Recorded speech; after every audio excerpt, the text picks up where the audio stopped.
We have the whole update in regards to the ATX 3.0 standard and the associated ATX 12VO 2.0 standard, which both introduce the 12V HPWR 600 watt power connector for graphics cards. So this single connector replaces 3 standard PCI Express 8-pin connectors like we have them at the moment. And you saw the predecessor to that on the NVIDIA RTX 3000 Founders Edition cards of 30, 70 and up, I think. And the new connector actually looks a bit different. So this is, I think, the old one that they are showing here on the left. Let's see, because the RTX 4000 series from NVIDIA is rumored to requiring that connector.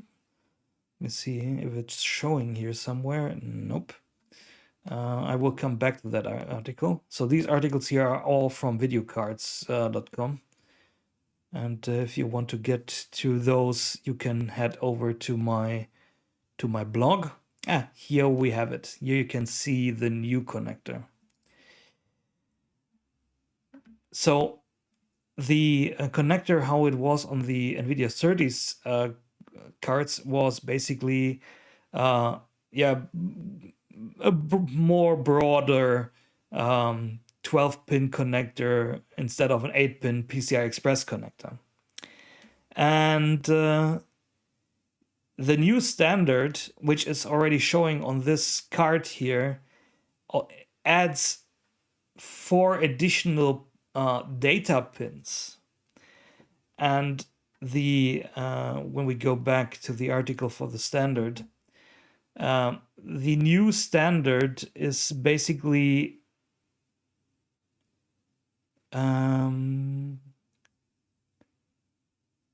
I think here it's described.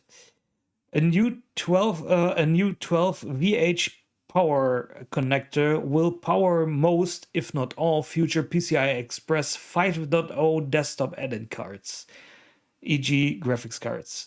This new connector provides up to 600 watts directly to any PCIe 5.0 add-in or graphics card. It also includes sideband signals that will allow the power supply to communicate the power limit it can provide to any PCI Express 5.0 graphics card. And that's the additional 4 pins that you see on the connector here on that card, which is not present on the one that Video Cards is showing here on that article, which is the one that NVIDIA provided. So this is additional communication lanes so that, let's say you put in a RTX 4090 into a PC with a, let's say, 650 watt power supply, and the power supply then can tell the graphics card, hey man, I can only provide you, let's say, 400 watts. You cannot draw your theoretical possible 600 something. And that will be very, very relevant.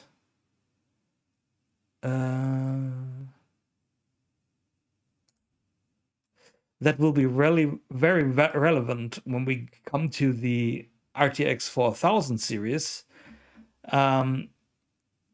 since those cards are rumored to draw upwards of 600 watts. So when you count the new 12-pin connector and the 75 watts though graphics cards are able to draw in general from the PCI Express slot directly, you come up to 675 watts of theoretical maximum available power for a graphics card. And it's a bit nuts that we are already at that point with a new power standard now being released in 2022 and graphics cards being released in 2022 that are basically already maxing out that standard. That's a bit insane. And this article that I have up right now is basically talking about also that it looks like that the announced 3090 Ti from NVIDIA is basically a test run for the architecture for the 4000 series. And it appears that as it is labeled here, that the AD102, which is the upcoming 4000 series, appears to be pin compatible with the GA102. So that's the way how they can test it. And those rumors have been a bit confirmed when this leak for the RTX 3090 from MSI, the Supreme X, were leaked. So it's a really, really big graphics card.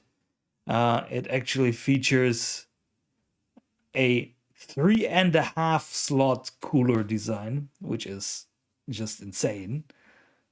When you see this here, this is just nuts.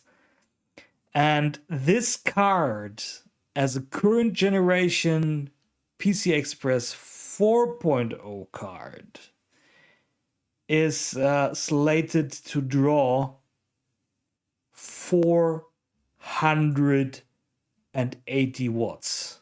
Oops, sorry guys. 480 watts. The reference spec for the 3090 Ti is 450. So basically, this graphic card draws more power than basically most computers that are used worldwide, if on a when you compare them on an individual basis, not all combined, of course. But a few years ago, a 500 watt power supply was everything you needed to power a gaming PC. Here we are talking at least 850, if not 1,000 watts as minimum when you pair this with a Alder Lake CPU, which can draw upwards to 300 watts itself. And you want to have some headroom with your power supply to remain in the efficient part of the curve. So that's just insane. So basically your computer potentially really drawing with stock components that you installed, not tweaking them yourself, drawing north of 700 watts. That's crazy. That's absolutely crazy.